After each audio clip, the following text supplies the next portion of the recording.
Right, I'm going to make a start. So first of all, welcome to today's webinar on trading with Japan, brought to you as part of the UK Chambers of Commerce Expo 2025 Osaka, Japan programme of activities in partnership with the British Chamber of Commerce in Japan. My name's Anne White and I'm head of international trade at Thames Valley Chamber of Commerce. Our Thames Valley Chamber of Commerce is the national coordinating chamber for Japan for this project, and we run a Japanese market specialism here in the UK.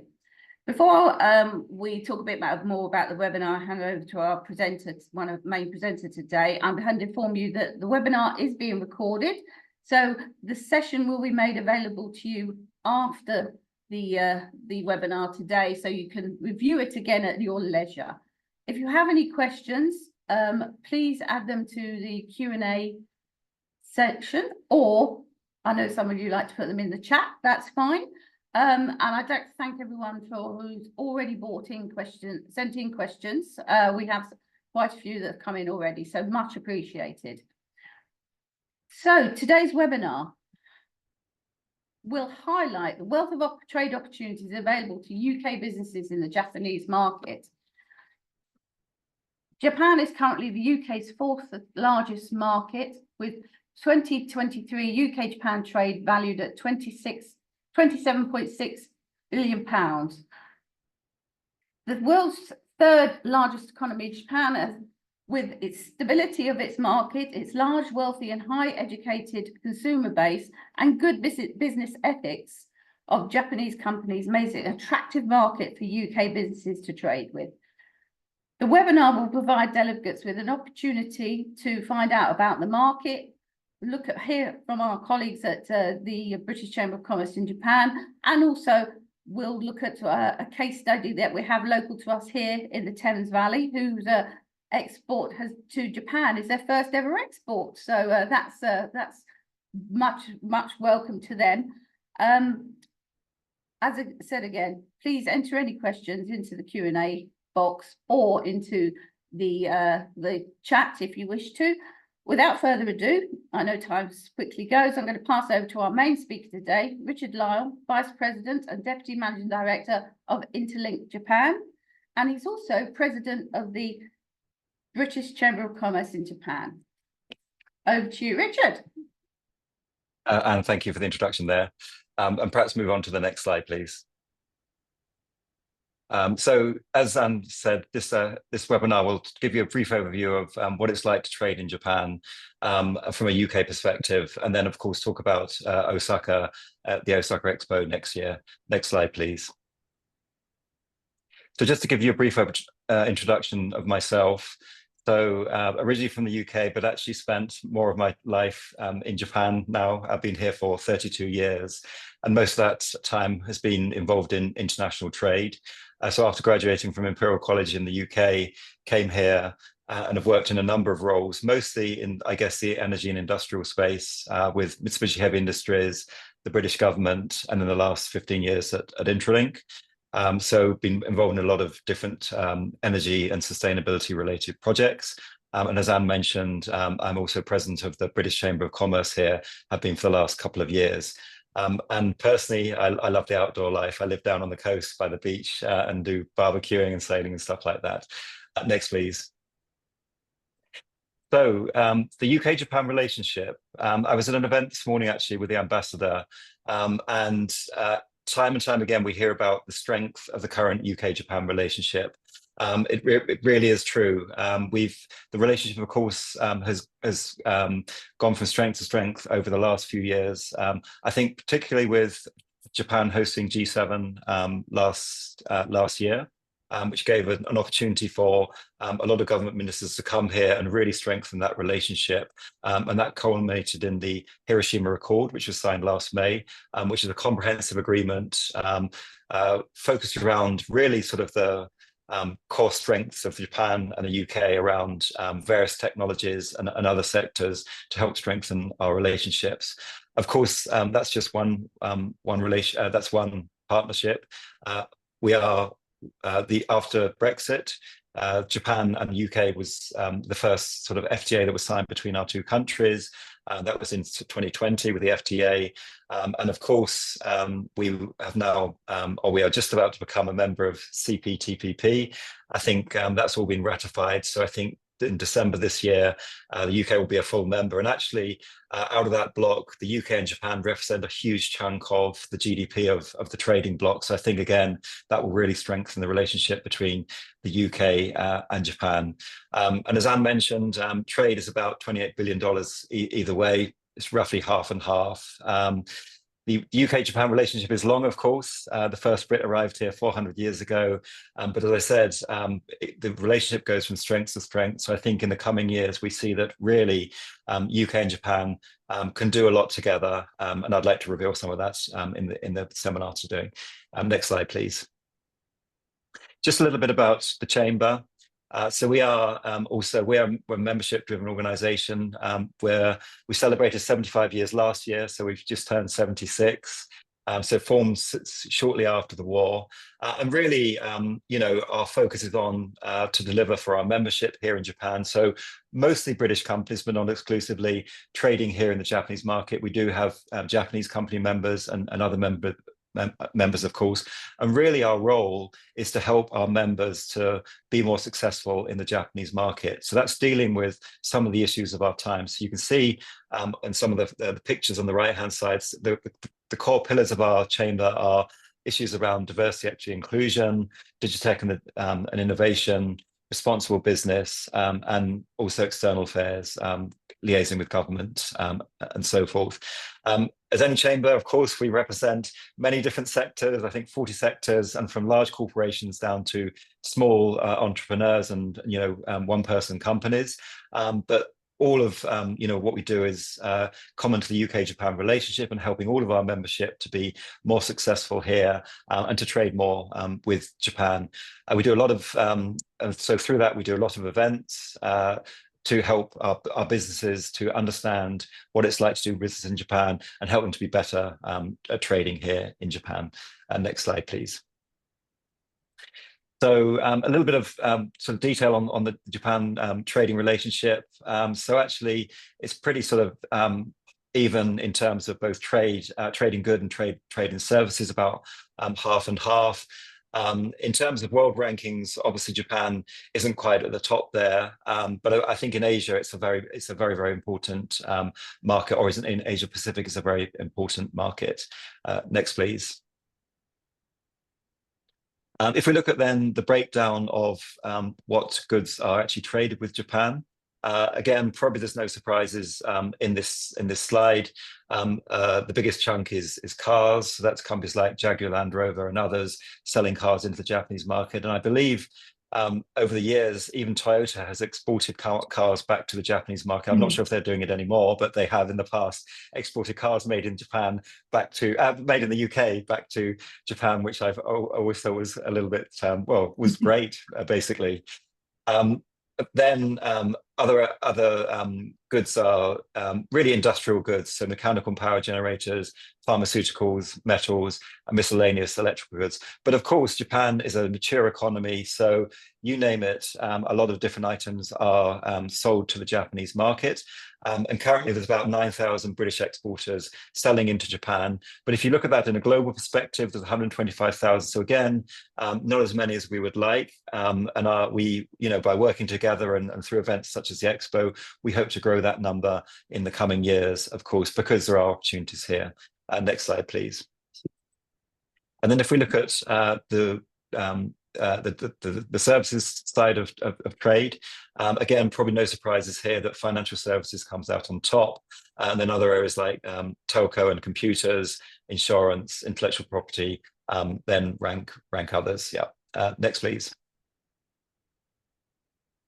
If we look at inward investment, so that's Japanese companies investing in the UK and then British companies investing in Japan, there's obviously a huge gap. There's a lot of Japanese companies invested in the UK, and I believe a lot of them, quite a few of them are in the Thames Valley and part of the chamber there, of course, some of the big names. but there's not so much inward investment into the Japanese market. It is something we are trying to address. So we have regular meetings with the Ministry of Economy and Trade Industry here to help Japan to get more inward investment. Japan has very ambitious targets to double inward investment by 2030. So the British Chamber is actively engaged with METI to help them do that with other chambers here. So again, in the coming years, we would hope that this number could grow. And I think what we see, because Japan is is far away from the UK, so it's a distant market, both in terms of time zone, travel, language, and culture. What we see is that often companies trade with Japan, and maybe it just stays that way because they find a local partner or a distributor, and it's just easier to maintain the relationship that way rather than coming and setting up here. But setting up businesses in Japan can be very, very fruitful and lead to very long-term revenues. So again, I'll talk a little bit about that in the coming slides. Okay, next slide, please. If we look at some of the key challenges and issues facing Japan, it's an advanced, mature economy. It's ahead of the game in many aspects. On global terms, it's the first mature economy to really age, and with that comes some big challenges. So it's got an aging and declining population. So I think it's about 10 years ago now, it peaked at about 120 million and has started to decline. And if you sort of continue that graph to, I think, year 3000, you'll get a few Japanese people left, apparently. But anyway, so as part of that, there are issues around lack of skills in terms of some key sectors, but that can provide opportunities for British companies where perhaps digitalization of certain tasks can help with the Japanese economy. And there's very specific areas where those skill sets are lacking, especially around IT and digitalization. So Japan really does need some help there. Also, Japan still lags a little bit behind other, OECD economies in terms of diversity, equity, and inclusion issues. And some of the systems here are a little bit outdated. So paper is still quite prevalent in Japan. Paper chops where people put their stamps on bits of paper rather than doing stuff digitally. But again, things are changing here, and the UK is talking to Japan about how we can address that. And then, of course, Japan has huge aspirations to be net zero by 2050. So is looking to decarbonize the economy. So again, there will be big opportunities around that. And I think we all need to help each other and collaborate when it comes to decarbonizing economies. Okay, next slide, please. If we look at then some specific areas of the economy where there might be some opportunities, and again, obviously Japan is a huge mature economy, so I can't talk about every single sector and every single opportunity. This is just some general trends. All I can really talk about on the webinar today. So I mentioned decarbonization. So Japan has ambitious plans there. Obviously, to help with decarbonisation of the economy, and there are grants here. So there's organisations such as NEDO that can actually provide grants to Japanese companies to help them decarbonise. So British companies can get indirect access sometimes to those funds by partnering with those Japanese companies on projects where the Japanese partner applies for the funds and gets access to the funds, and then can sort of use that money to help work with British companies. And the Japanese economy here is really, there's a big push towards the hydrogen economy. They have huge plans to produce hydrogen around the world, ship it to Japan, and then distribute it around the Japanese economy. So technologies that can help with the hydrogen economy, but also in areas such as offshore wind and so forth, are again opportunities for the Japanese market. Then if we look at healthcare, I mentioned that the aging population. So, thank you. A third of the population is already over 65 here. So the Japanese are very good at preventative healthcare. So they have regular health checkups to sort of try and keep fit and not get sick. So technologies that can help to monitor and track people's health and keep them healthy and fit, and keep them living longer are definitely welcome in Japan. And then, of course, drugs associated with with various diseases here in the Japanese market are are obviously good opportunities. And actually, AstraZeneca, one of our key, core members at the chamber, one of our platinum members, they are very successful in the market. They had, obviously, with the COVID the vaccine that they helped to develop, they've been very successful in the market. And actually, they're bigger than some of the Japanese incumbent farmers here. And they will also be sponsoring a key sponsor at the Osaka Expo next year. And then the birth rate is hugely declined here. So that's again why the population is shrinking. So any sort of technologies and offerings that can help with that are opportunities. Next slide, please. Are we missing one? Go back one. Oh no, okay. We're missing one on defense. Okay. We seem to have missed a slide. There was a slide on defense and digitalization. So perhaps I'll just talk about those while we look at this slide. So in defense, Japan, with what's going on geopolitically around the world, Japan is very much aligning to the West in terms of geopolitics. So again, the UK and Japan are strongly aligned in that respect. So recently there was an agreement to produce a future fighter jet program. So the UK, Japan, and Italy are working together to produce that future fighter jet.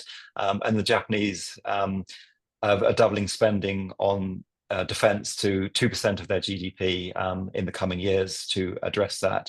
And then digitalization, there's a big push here, but again, Japan is way behind the UK in those terms. So again, digitalization technologies, platforms, and solutions that can help with that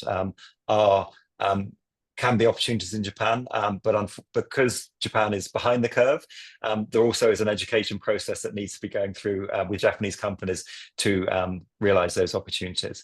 In terms of doing business in Japan, so I did mention that obviously it's a long way away from the UK culturally and in terms of language and time zone, and of course the stereotypes, the formal culture, that there's where's the decision maker in the room. Face-to-face meetings are very important, and poor English skills. So of course, those are all challenges in doing business, but that's not to say there aren't people that can speak English here in international departments. And actually, with the pandemic, Japan now can do online meetings, so you don't have to always do face-to-face. But I would say the economy here still is very much in favor of in-person to build. It's about relationships. So to really be really successful in the Japanese market does require time in the market and a commitment to the market, of course, but that commitment can pay off with long-term revenues. The good news is they are open to new technologies and products. As I mentioned, relationships can be for life. And Japan respects the rule of law, respects intellectual property, respects things like non-disclosure agreements and MOUs and all those sort of things. So if you form a relationship with a company and you get those documents in place, then once you close those deals, those revenues can be good revenue streams for a long time, but for life. Yeah. Next slide, please. So some of the mistakes we see when this isn't only British companies, this is all sorts of companies that come to the Japanese market. So like any market, you should always do your homework. Japan is, it's a big mature economy. So it has many of the sectors and technologies that the UK has. So you should always do your homework. Is there a huge, Japanese local competitor that perhaps is really sort of blocking the market or going to make the market difficult for you to penetrate, for example? How big is the market? How big is the addressable market for what you're looking to do? Often we find that companies come here and then they for some reason leave their common sense back at home. So we see people doing stuff that, would you be doing that at home? And they are. Often we find that because, they'll get in contact with, maybe they'll get someone will contact them from a Japanese company and say, let's meet and let's talk. They have no idea who that person is in the company. So often they might be speaking to the wrong person. So they might have an initial discussion with that person, and then it's a no, that sorry, we're not interested. But actually, it's probably a no because that person actually isn't interested because of their role, but actually the company could be interested in what you have to offer. So always spend time at getting to know people, getting to understand what their role is. And if it seems like their role is not appropriate, say that, look, I can introduce my company, but actually we're looking to target these types of people in the company, where, like R&D or this business unit or that business unit, for example, just to make sure you're speaking to the right person. Japan is very big on first impressions. So I'm looking very formal today, so you can never be overdressed in Japan. So always look good and make a good first impression. It's about relationships, to spend time to get to know people across the table from you, and make sure that whatever you're presenting works properly. If the demo doesn't work, they will take that as your company doesn't work and the product doesn't work. So opportunity is over. Often we find there's a mismatch. So again, you might have a great solution, but if you're not speaking to the right company or the right partner, then there might be a mismatch. So again, make sure that there are you're meeting needs with the company across the table from you. Poorly translated Japanese materials. So we all use these AI tools these days. They're great at doing rough translations, but Japan looks for perfect translation of all those materials. So get them professionally. It's better to have it in English rather than sort of rough Japanese, because the rough Japanese one will count against you. Japan is very polite, like us British, so they will want to talk about the weather and break the ice, and then they'll listen and nod. But that just means they're listening. They're not necessarily agreeing with you. They're not necessarily saying they want to buy what you're selling them. So again, ask questions. Are you interested in my product? Or what can we do to get a sale? Those sort of things. Also clarifying clear next steps. So not just sort of talking to them for an hour and then leaving and saying that was a great meeting. No, it wasn't a great meeting because you spoke to them for an hour. You didn't get any information from them. So always make sure you get information from the other side and clarify clear next steps. And Japan is very good at a meeting. Maybe 20 people will turn up on the other side of the table from you. So who do you contact after the meeting? But they will assign one person to sort of be the Madaguchi, they call it in Japanese, that point of contact. Make sure you're very clear on that person. So then you've got a window into that company. And then going forward, they will organize meetings and bring the right people to the meetings for you. And then finally, don't miss deadlines. Japan is very, they might test you. They actually might say, right, we want it by next Tuesday, just to see how you react, knowing that you can't do it. And knowing, if you might just say, look, sorry, we can't do it for these reasons, but can we do it on Wednesday or Thursday? And they'll be fine with that. They're just looking to make sure that they'll test you in a relationship, because they want to make sure that if you become a partner, that 3 years down the line you're not going to fail them, because the last thing they want is egg on their face in terms of angry customers with them. Next slide, please. The case study. Something's happened there. Yes, we seem to have missed the slide on Expo. Yeah. Should we? I could share my slides, perhaps. Yeah, that'd be great. Yeah, I just want to talk about Expo, perhaps. Yeah, fantastic. Or perhaps I can just talk about it. Actually, I probably do need the slide. Yes. Let me just open that very quickly. Here we go.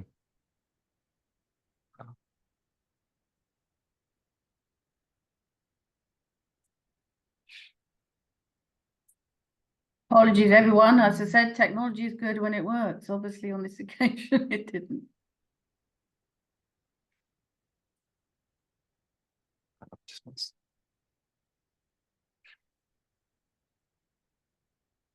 Okay.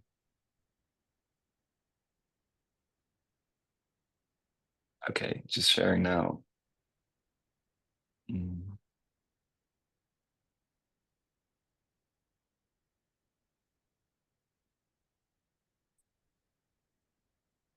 Is it allowing you to share it? Yeah, here we go. Share.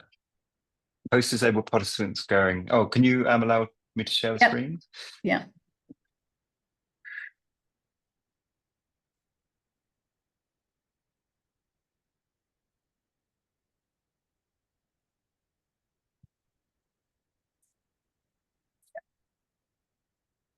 Oh, there we go. Yeah. Okay. All right. Okay. So let me just talk just for a final couple of minutes about the Osaka Expo. So as we all know, this is happening next year. Outside of Tokyo, Kansai is the second largest economic bloc in Japan. It's a huge. If you broke it down into GDP in terms of countries, it's big. It's as big as countries. So the Expo next year will be a big event. Of course, Expos are consumer-facing events, but we use those events to promote trade. So if you look at the themes, there's a number of theme weeks happening throughout the 6 months of Expo. And these are all themes that British companies can address in one way or another.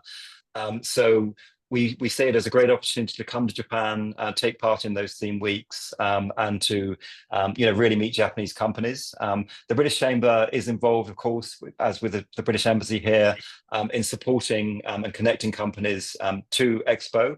More details will follow in the coming months for that, but we are regularly talking to the Osaka Chamber down there and other organisations to help that.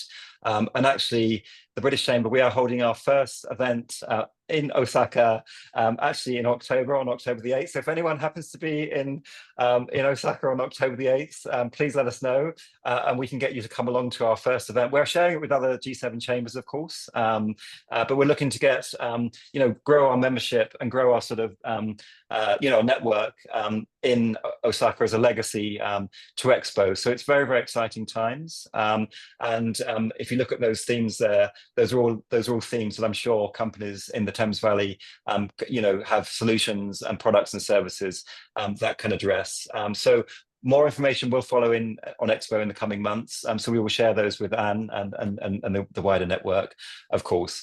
Anyway, thank you very much for listening today, and looking forward to the Q&A session shortly. So let me unshare that for you, Anne. Go on mute. Okay, I'll just bring up my presentation again. I'm hoping it's that one.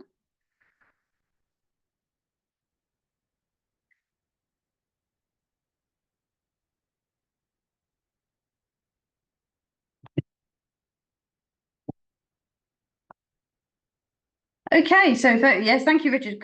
Very comprehensive cover of trading with Japan. As we said, they are the British Chamber of Commerce in Japan is part of the accredited network that we have with the British Chambers of Commerce. So they're one of our global chambers that is an accredited chamber to our British Chambers of Commerce network in the UK here. So and they work very hard on promoting UK business within the Japanese market. I'm just going to run through a case study of company that that is very close to us here near our headquarters. And this company is Montmartre. They make handmade luxury desserts. So Montmartre Patisseries, handmade luxury desserts, tarts, producers, established in 1995. So they've been going quite a while. Traditionally a domestic market. Client base, high-end hotels, restaurants, venues, and royal establishments. So, they're very well thought of. They have a royal warrant by appointment of Her Majesty the Queen, which was in 2008. However, the pandemic hit. And what happened is, obviously, everything closed in the UK. So they totally lost their domestic market, which left them, thinking, what happened? Do we go out of business? Do we look for something else? The managing director, he's quite an astute guy, and he thought, okay, what should we do? So what did he do? He moved to exporting. So the loss of the domestic market, he reached out to his fellow warrant holders in a similar sphere to him, and he wondered and asked them about possibly overseas markets. He spoke to them, and many of them exported their products successfully around the world. He'd never thought of exporting, but the royal warrant, as we know, is a sign of quality, and it does attract businesses, any businesses that have them, the products to many markets. So what they did is they thought, oh, let's put something on the internet and show that we can export these products. They introduced and promoted a frozen range. So in 2021, obviously during the pandemic, they suddenly received an order from Japan. Much to their thing, they were like, oh my God, we've got an order from Japan. What do we do? What do we do? You know, suddenly first order, first export order to Japan, which is, you know, can be unheard of. Normally a lot of customers will start a market that's maybe a bit closer or something, but obviously the beauty of the internet is that you could get orders from anywhere. So what did they do? They worked with DBT, they worked with us as the Chamber of Commerce, and they worked with their partnering shipping company to help them achieve this first export. So between DBT, us, the Chamber, and the shipping company, we made sure that they had the skills and what was required in order to get their shipments from the UK all the way to Japan without any technical problems, any customs problems, and also to make sure they met the compliant regulations for importing those types of goods into Japan. So they now have an export strategy, obviously with the help of DBT and the help of the Chamber, and they received even more orders from Japan, and have now started to export to other markets such as Singapore, UAE, and Spain. However, they actually found Spain was much more complicated than some of the markets further afield. So exporting to Japan, what have they learned? They've learnt there is a strong appetite for premium UK food and beverage, which we know. They hold in the Royal Warrant appeal. So there's a signifies quality. So there is UK goods are normally quality, you know, we would say, well, compared to some of the other countries. We know there are markets that really have a huge appetite for UK goods. As their first ever export, they found it a bit daunting, but they weren't afraid to go out there, ask their peers. They weren't afraid to go out there, ask their organisations that support them, like the Chamber of Commerce, like DBT, like associations. So that's what they did.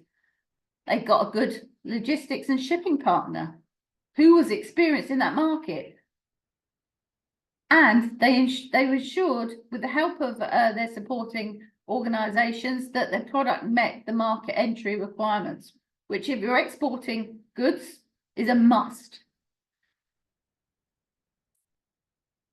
What they were good at doing, and I know that for a fact because, well, obviously we were part of the organisation that helped them, is when they're now going to these other markets, they make sure that they do their due diligence, because each market is very different. So we just wanted to highlight, and it's unfortunate he couldn't make the date today, otherwise he'd have been doing it himself, the MD. But we just wanted to highlight that you may be somebody who's never exported before, or exported a small amount, or you might even be a experienced exporter but not entered a market like Japan. But what we're saying is, you know, there is help out there. You can do it. UK goods are really important around the world. People see them as quality. They see them as something that they would like to purchase. So with the help of organisations like ourselves, like with the British Chamber of Commerce in Japan, DBT, just ask. That's what they're about. We're about helping UK businesses to trade globally. He's very proud that his first export was to Japan. He obviously learned all the, you know, Richard's just gone through all the various ways that the Japanese are. You know, they're very diligent, they're very formal, they can be formal, they like organisation, and they met all those targets, and they're absolutely thrilled that Japan was their first market and that they've achieved now additional exports. So they've diversified purely because of the need to initially, but now they see exporting as a large part of their future development.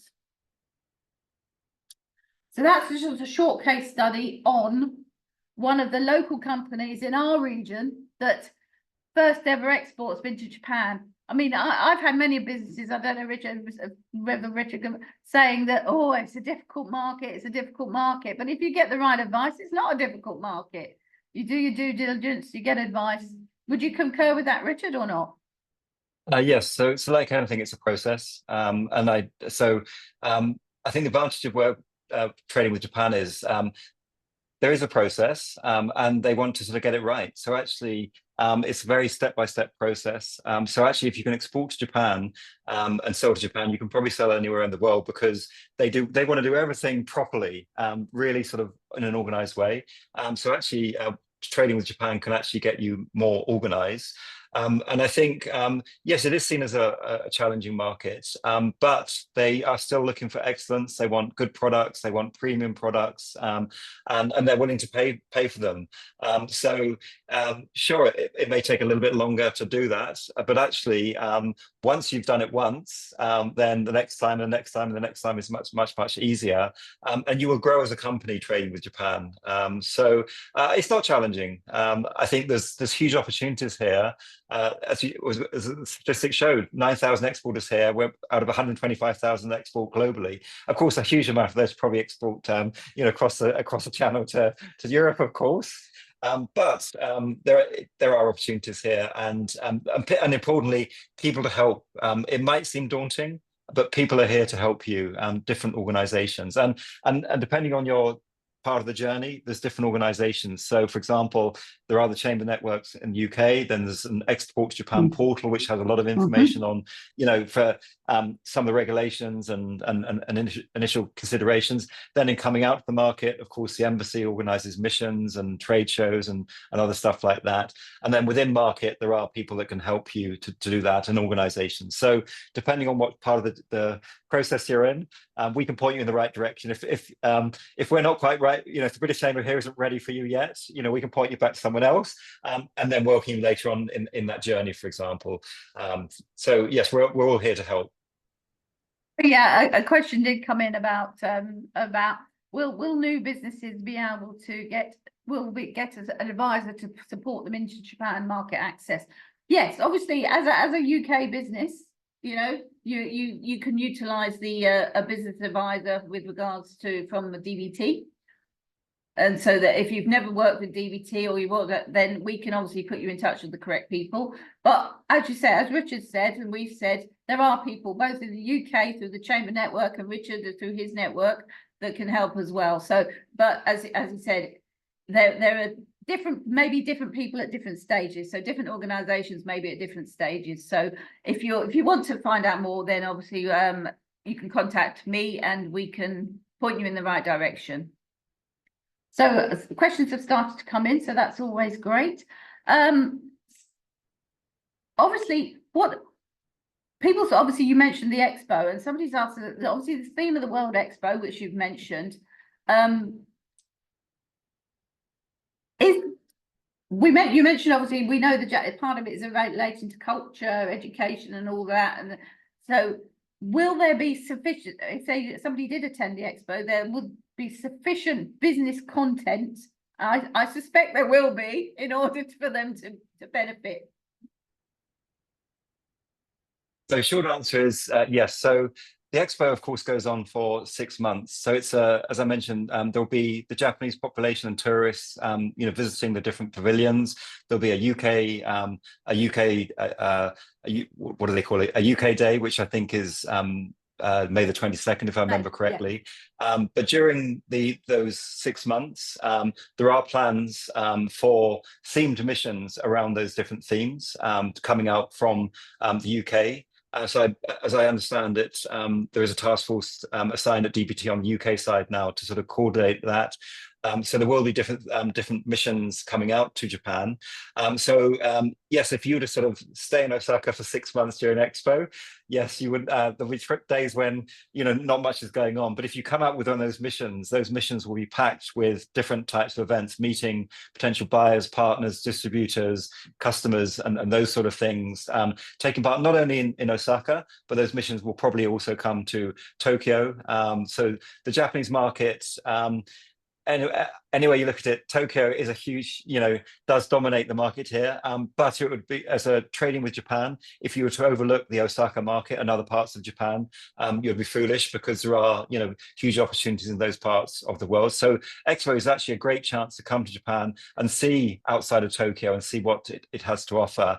The Osaka local government is really keen to push certain aspects of the economy around sort of decarbonisation, for example, around healthcare. Longer term, Expo is just a 6-month window, but actually longer term, Osaka is open for business. So this will just be you're dipping your toe in the water, as it were, to sort of start that process, of course. So I would say to get the most out of it will be to take part in those missions. So that information will be shared in due course, those missions, and I think that will be a good way to start with it. Fantastic. Yes, there are specific concentration on specific weeks for specific sectors, as Richard said, and we'll inform you of those sectors as they come out. So if you're not already subscribed to our newsletter, then please do that. We'll tell you a bit about that later. We obviously have some freight forwarders on the call, on the webinar today, and what they're saying is some of them specialize in the Japanese market. So, there are forwarders and shipping agents close to you here, if you're Thames Valley based, or wherever you are in the country, because there are people on this webinar today from across the UK. Then there will be shippers who can assist you who specialise in the Japanese market. So please get in touch with your Chamber of Commerce. Many of them are members of your local Chamber of Commerce, and they will be able to help you. So you mentioned, Richard, the free trade agreements, obviously, and CPTPP. I've got that right this time, so that's always good. Coming into force, and I think Japan obviously is one of the countries that ratified the UK's entry. So with that agreement, at the moment, it will be relevant to the countries that have ratified it. So there are 6, which Japan is, and that is huge more additional opportunities, because it will include, if you're manufacturing products, it will include what we call accumulation of materials and stuff like that. So that's a huge benefit. Richard, do you feel that the UK businesses are utilising the free trade agreements enough? A good question. So I think probably in certain sectors, yes. CPTPP, I think, still is. So the free trade agreement that was signed a few years ago. So I think in certain sectors, perhaps food and drink and others, yes, that has been. And actually, the free trade agreement is just one aspect. It's helping to open up the Japanese market in general. So actually, a huge milestone recently was Invest Northern Ireland have managed to open the market for poultry into the Japanese market. So the first time in a long time, actually British chicken is being sold in the Japanese market, for example. So the free trade agreement is good, but that also reinforces the trading in general, which then helps to break down other barriers beyond that. In terms of CPTPP, I think it's still, obviously it's going to come into force in December. A lot of the members on our membership on this side have been asking for sort of a little bit more information around it. And as we understand it, the British government is putting together a portal which will help companies to sort of navigate how it works and how you can get access to certain things. So, of course, depending on what sector you are, there'll be different aspects of it. So, again, there will be help at hand to navigate it. But again, we see any free trade agreement that's between the UK and Japan is a good thing, because, first of all, it raises awareness. It brings more people into the market. As it brings more people into the market, more barriers are identified, and as we identify those barriers, we then try and address those barriers. So I think it's sort of a self-fulfilling prophecy. So it's all good. Yes, we saw more trade coming here, definitely. And obviously the UK Japan trade agreement is probably one of the most advanced in the world. So there's stuff in there that is not in many of the other UK trade agreements. So please, if you haven't looked at it and you do goods or services, please look at that, because it is quite comprehensive. We're lucky enough today to have on the webinar one of the business program teams at DBT, who is actually coordinating the Osaka business program. So we will give out if Katie doesn't mind, Katie Greenwood. She's meeting with us at our chamber next week, and we'll give out further information, and all of this information that Richard said and everything we'll make available on our website, so that you can see more all the events that Richard are doing. We'll put onto our website as well in order to promote them. So thank you, Katie, for being. We do have our email, and we can obviously direct anyone to them as appropriate, but please if you don't click onto our website, click onto our Japan Osaka portal, and you will find out more. So we're populating it with more and more stuff as things start to come in for the expo. Then that's great. We mentioned obviously UK. We've got 9,000 UK exporters to Japan. It certainly needs to be more, doesn't it, Richard? Indeed. So hopefully today will inspire a few more people to Indeed. do that. Indeed. So we've had a number of questions specifically about specific advice, so which we probably can't cover today because it's quite specific. Quite a lot on alcohol, food and drink, which we know are big markets for the UK. Car after sale. Interested to know about the after sales market in the automotive sector. So that's something we can do offline, I think. Just give contact so they can respond to that offline. You mentioned obviously the number of exports going out per annum. We know there could be more. What do you think is the next steps for somebody who's the first initial steps for somebody who has a business that's never traded in Japan? The first thing they should do. What do you think is that first thing? I think it's to start your research, as I mentioned, to start your homework. So whatever product or service you have to offer, first of all, start your homework in terms of, would it be suitable for the Japanese market? So as you mentioned, Dan, it's the third largest economy in the world. So in theory, yes, Japan should be open to everything. But being the third largest economy in the world, they obviously do have incumbent companies that do similar things. So I think the first things to do is to try and identify, would there be a need for what you have to offer?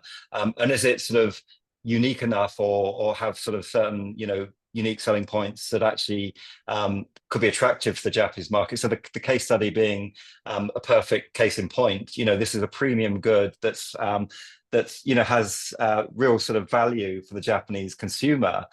So that's why, it was successful in the market. Then, of course, all of the paperwork and all the other effort had to be sort of overcome to get the product to market. But there was a market need here, basically. So first of all, it's trying to identify if there's a fit for the Japanese market. I think that's probably the first step.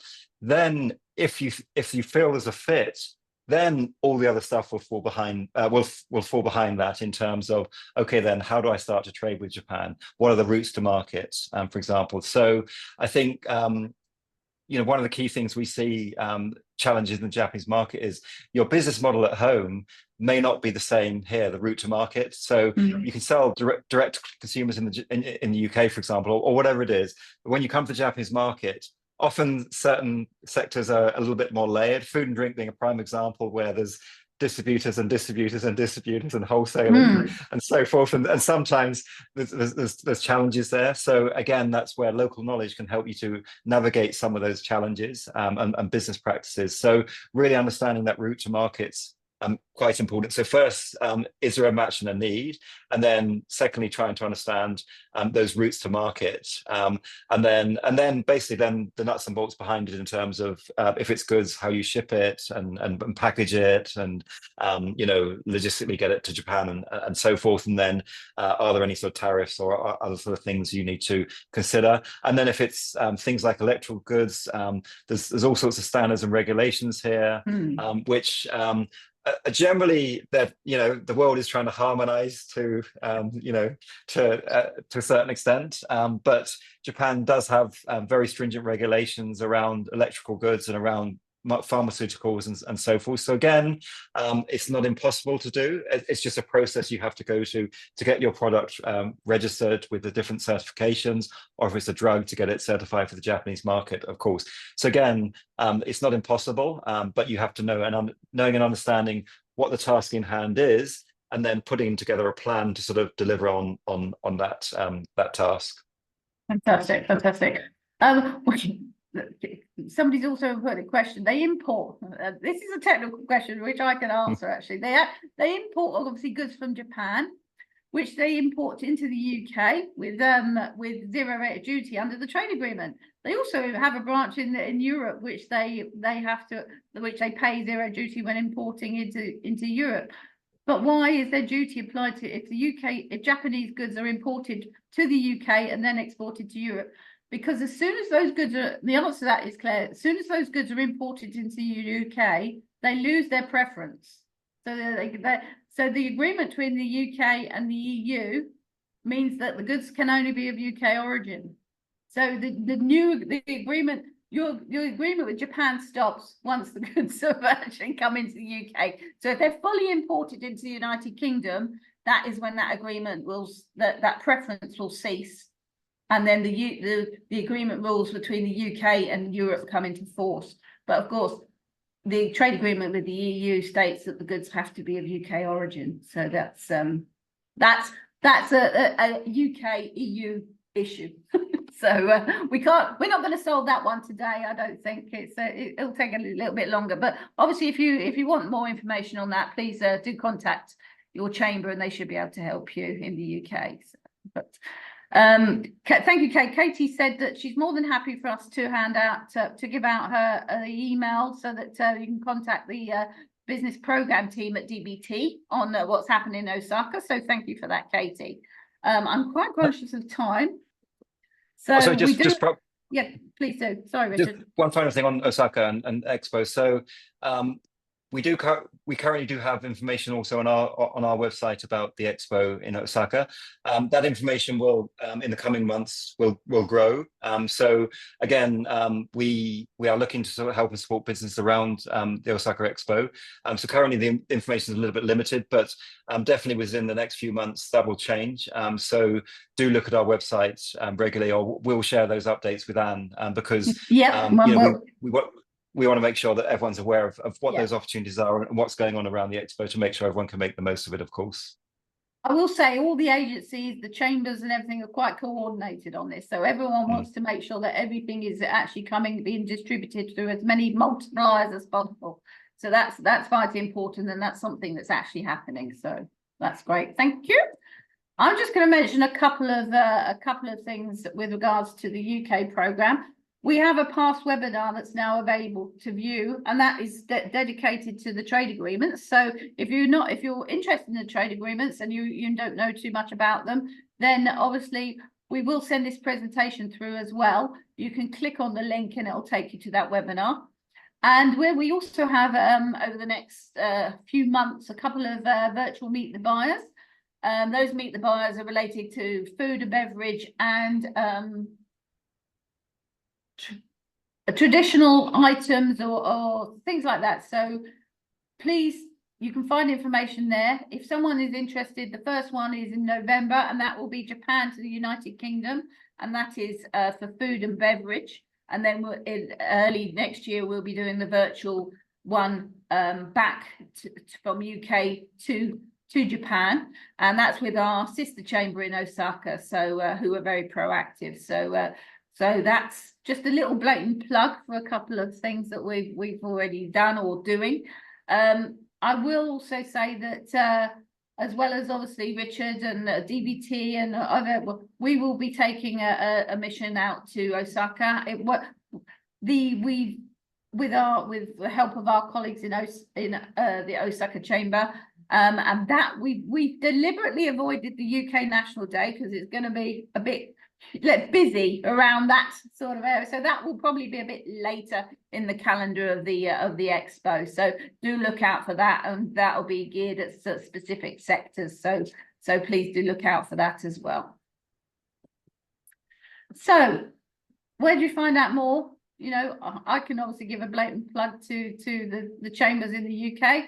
My details are there. I'm the national coordinator for this programme in the UK, but also you can alternatively speak to your local Chamber of Commerce, or obviously you can speak to Richard or DBT, Katie and the colleagues at DBT. So we'll get all those details off to you when you receive the follow-up email relating to the webinar. And I would just like to say thank you for joining us today. This concludes the webinar for today. Thank you for joining us. If you have any questions, please, after that, please feel free to contact us.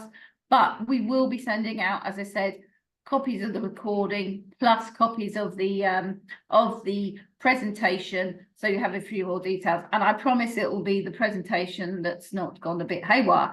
So so that will be looked at. So you'll get an email from us, as will any delegates that registered that couldn't actually log in today. So I hope you've enjoyed today's session, and I'd like to thank Richard for his comprehensive overview of trading with Japan. And I'd like to thank you for participating and sending forward your questions. So thank you very much, and have a good day. Have a good evening, Richard. Thank you. Yes. Thanks and goodbye. Yep. Thank you. Take care. Bye-bye.